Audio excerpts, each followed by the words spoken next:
राजा परिमा महोबे में बड़े आराम से राज कर रहे थे।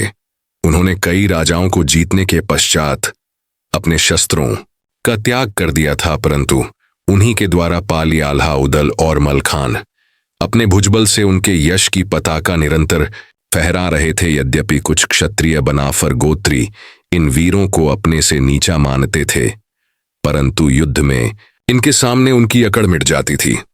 माहिल परिमा की पत्नी मलहमा का सगा भाई था, परंतु वह सदा उनको हानि पहुंचाने के उपाय सोच रहता था। पहले तो युद्ध करवाने के लिए प्रेरित करता, फिर शत्रु को उनके विरुद्ध भड़काता। एक बार माहिल ने राजा परिमा के दरबार में काबुल के घोड़ों की झमक तारीफ की। राजा ने अपने दरबार के वीरों के सामने पान का बीड़ा रखकर चुनौती स्वीकार करने को कहा। चुनौती स्वीकार करने के लिए कोई क्षत्रिय नहीं उठा तो राजा उदास हुआ। उसी समय दरबार में उदल आ गया। माहिल ने उदल को उकसाया और उदल ने बीड़ा उठा लिया। राजा अपने प्यारे पालिक पुत्र को काबुल की लंबी यात्रा पर भेजने को तैयार नहीं थे। उदल ने अधिक हठ किया तो राजा ने देवपाल देवा को उदल के साथ जाने को कहा।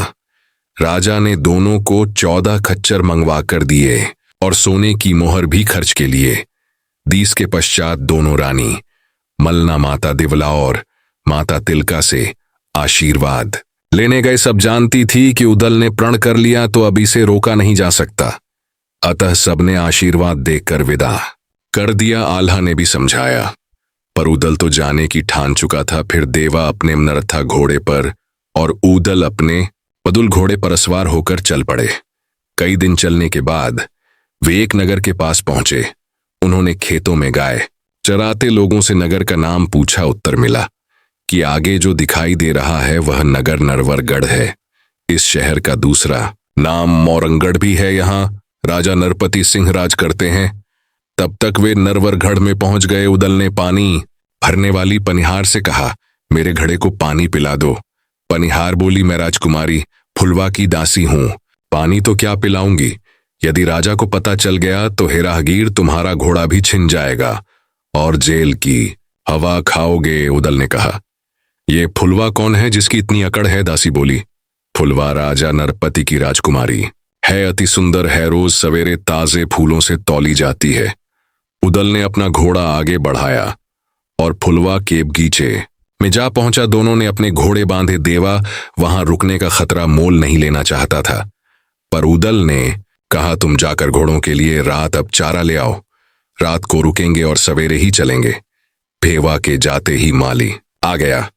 उसने बाग में गर्द उड़ाने का विरोध किया और वहां से चले जाने को कहा। राजा का भय दिखाया। उदल ने कहा कि एक रात की छूट दे दो, सुबह हम अपनी राह चले जाएंगे।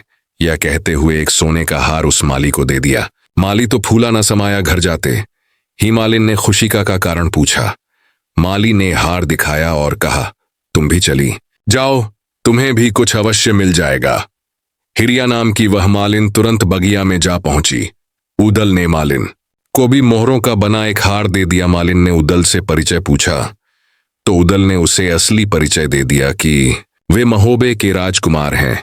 मालिन को यह भी बताया कि बड़े भाई आल्हा नैनागढ़ में ब्याहे हैं। रानी सुनवा मेरी भाभी लगती है। मालिन ने भी रिश्ता गांठ लिया।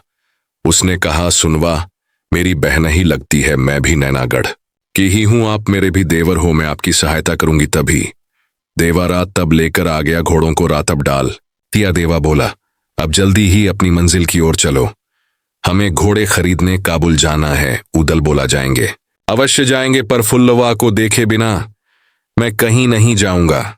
इतना कहकर उदल माल इनके घर चले गए। रिश्ता तो बना ही लिया था, वहीं रहने लगे। महीनों तक फुलवा से मिलने का मार्ग नहीं मिला। देवा से सलाह की। उसने बताया कि 4 लड़ी वाला हार बनाकर नारी वेश बनाकर हिरिया के साथ फुलवा के महल में चले जाओ।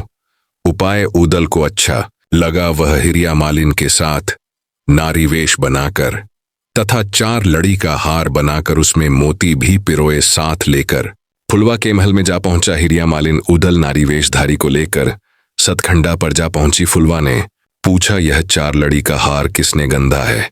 गांठें भी इतनी सख्त लगाई है, यह मर्दानी हाथ की गांठें हैं। तब हिरिया ने निपटाया, महोबे से हमारी बहनों दिन भांजी आई है, उसी ने यह हार बनाया है। फुलवा ने उसे बुलवाने का आदेश दिया। उदल को तो वह नीचे छोड़ गई थी। उसे लिवा करर सतखंडा पर ले गई। साज श्रृंगार करके घूंघट करके उदल फुलवा के महल में पहुंच गए। फुलवा ने पूछा, जनाने महल में ये हाथ भर का घूंघट क्यों निकाल रखा है? हिरिया ने कहा, यह बड़ी शर्मीली है। फुलवा ने पीढ़ा बिछवाल उस पर नहीं बैठे।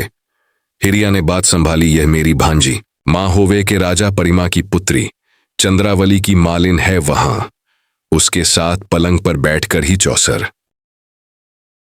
खेलती है। नीचे पटरे या पीढ़ पर नहीं बैठती। फुलवा ने पलंग पर ही पालन की जगह छोड़ दी, परंतु उदल सिरहाने जा बैठे। फुलवा के मन में संदेह हो गया। तब फुलवा ने महोबे के महलों का हाल पूछा।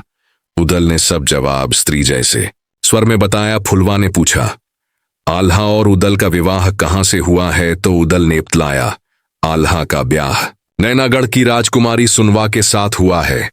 अभी उदल कुंवारे हैं, उनका विवाह होना बाकी है। फिर फुलवा ने पूछा कि तुम्हारे पांव मर्दों जैसे मोटे और सख्त दिखाई पड़ रहे हैं। फिर फुलवा ने हिरिया मालिन से कहा, आज इसे यहीं छोड़ दे, सुबह वापस ले जाना, मैं इसके साथ चौसर खेलूंगी। हिरिया मालिन घर चली गई। फुलवा और उदल चौसर खेलने लगे। तभी हवा से उड़ना हट गया तो उदल की कमर में कटार दिखाई पड़ गई। फिरती फुलवा ने कहा, मैंने तुम्हें पहचान लिया। तुम महोबे के उदल हो। जब तुम मांडवगढ़ में जोगी रूप बनाकर गए थे तब मैं वहीं थी। अब तो उदल को स्वीकार करना पड़ा। फुलवा ने कहा कि हम अभी आपस में ब्याह रचा लेते हैं। उदल ने कहा, इस प्रकार चोरी से विवाह करने से हमारी राजपूती शान में बट्टा लग जाएगा। हम महोबे से बारात लेकर आएंगे और विधि पूर्वक तुम्हें विदा करवा कर ले जाएंगे। उदल ने ब्याह का आश्वासन गंगाजली उठाकर दिया। फिर फुलवा ने खाना खाने के लिए आग्रह किया, परंतु उदल ने कहा, बिना ब्याह ना तो मैं तुम्हारे हाथ का खाना खाऊंगा और ना तुम्हारी सेज पर पांव रखूंगा। इससे मेरी राजपूत आन टूटती है। सूरज ढलते ही रणभूमि की धूल आसमान तक उठने लगी थी। आल्हा ने तलवार उठाकर सेना को हुंकार भरी, धैर्य रखो, विजय हमारी होगी।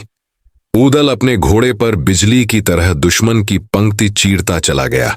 देवपाल ने दुश्मन के सबसे ताकतवर योद्धा को ललकारा, आजा रण देख। भाले आसमान में तीरों की तरह उड़ रहे थे। हर और सिर्फ ललकारें थीं। दुश्मन की सेना ने चारों ओर से घेरने की कोशिश की, पर आल्हा पीछे नहीं हटा। तलवारों की टकराहट से आग जैसी चिंगारी उड़ रही थी। उदल ने एक साथ 5 सैनिकों को जमीन चटा दी। देवपाल के कंधे पर घाव था, मगर उसकी आंखों में आग और हौसला था। आल्हा की एक हुंकार ने पूरी सेना में जान भर दी। यह धर्म की लड़ाई है। दुश्मनों के हाथ कांपने लगे, उनके घोड़े भी पीछे हटने लगे। एक भीषण मल्ल युद्ध हुआ। उदल बन गया बेमिसाल वीर। देवपाल ने दुश्मन की पताका गिरा दी। जीत का संकेत। मैदान लहूलुहान था, मगर अपने देश के लिए विजय प्यारी थी। तीनों वीरों ने विजय ध्वज फहराया। देश की जयकार गूंज उठी।